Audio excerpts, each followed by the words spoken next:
እዚህ ሀገር ስመጣ መጀመሪያ ያገረጡኝ ግርጣት ነው ደስ የሚለኝ እስካሁን ማለት ነው። ግን በጣም ተመስገን ያልኩት እንኳን ገረጣው ነው ያልኩኝ።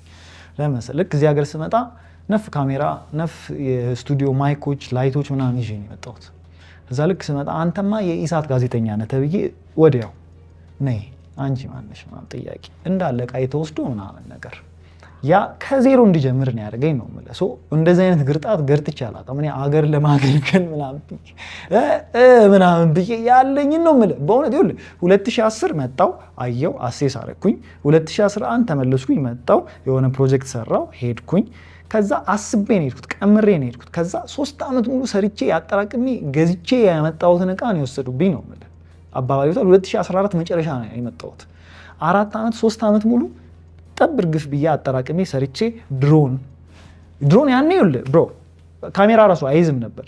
ጎፕሮ ገዝተህ ጎፕሮ መያዣ አለቻት ከቻይና ጊምባል እንደዚህ 3 አክሲስ ጊምባል ለብቻው አዘህ ምናምን ነው ብሮ ጀለስካ ሁሉንም ነገር አሟልቼ ይዤ ምናምን ግርጠት ግን እግዚአብሔር ይመስገን ከመሰረቱ ቆረጠኝ አይደለ እንደተገረዛለ አዲስ ጫጫ ከታች ጀመርኩኝ፣ ሰርግ ጀመርኩኝ።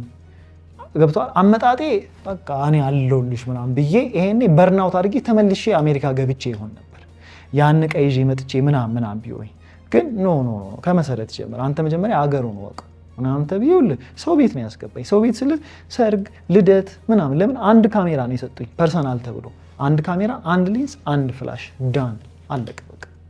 ሶ በአንድ ካሜራ I build my business to where it is now and I'm so happy። እንደዛ ባይሆን ኖሮ እዚህ ጋር እንደርስ ነበር ነው።